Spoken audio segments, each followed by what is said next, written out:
Hello, my name is Layla Fox, and this is class POS 500, Arizona and U.S. Constitution.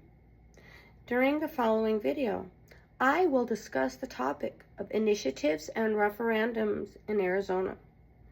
In the book Understanding the U.S. Constitution, McClory described these as procedures citizens may use to not only accept or reject laws, but give them the power to make laws as well.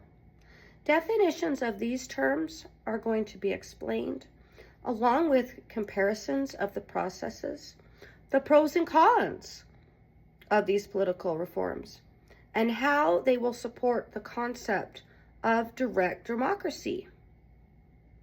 The basic definition is citizens make laws and decide if they accept or reject legislation's laws. McClory states an initiative is when people are unable to make laws and accept or reject laws made by them. And a referendum is their ability to approve or reject laws drafted by legislatures. Citizens can create or reject the laws in their initiatives and accept or reject legislation's laws in referendums. Here is a comparison and contrast of initiative and referendum. They are alike in being a progressive political reform for lawmaking. They are unique to Arizona's Constitution, as not many states have this in their political areas. The difference is one is involving acceptance of laws made by regular people, and the other is laws created by legislation and the acceptance or rebuttal of them.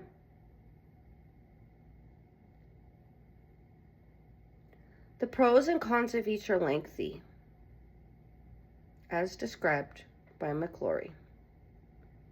The pros are it enables citizens and gives them power to be involved in processes that directly affect their lives. There is no limit on how many can be creative if it is seen as an issue. Social injustices and much needed funding for schools and other areas are brought to attention through this process. Small grass movements can get the interest needed to pass their initiatives as well. It highlights issues that the ordinary person is experiencing and keeps government smaller and not in as much power for all the decision and lawmaking. It can support minority groups and let their societal issues be brought to light so they can be protected. It makes it easier to make changes to the Constitution and allows legislators to give citizens more decision-making power in complex societal issues.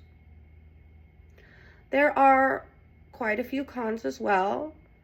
McCleary explains that the average citizens may not have real knowledge to draft meaningful laws, and too many are often being creative.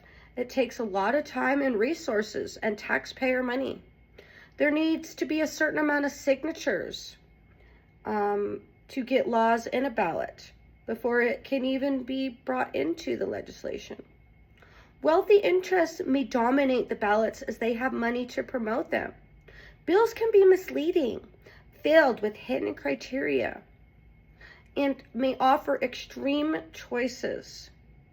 Initiatives can also be influenced by outsiders who have no vested interest in the state or its economy and are looking out for their own personal gains. Another criticism is some of the issues are creating social tensions with their biasness against non-English speakers and those with other sexual orientations. In understanding the U.S. Constitution, rule by the people is the concept of democracy that Arizona has established. Initiatives and referendums support the idea of direct democracy as outlined in the Arizona Constitution, by keeping its citizens involved in the lawmaking process and able to participate in the creation or dissolution of laws. There may be representatives for citizens in direct offices that do make some of the decisions, but they are held accountable for their representation with voting, secret ballots, and the ability of citizens to recall people in office and make laws. Make a change today. It is possible with initiatives and referendums. I hope you have a deeper understanding of what these political policies are, how they compare to each other, their pros and cons, and how they support direct democracy. They are an important part of the Arizona government.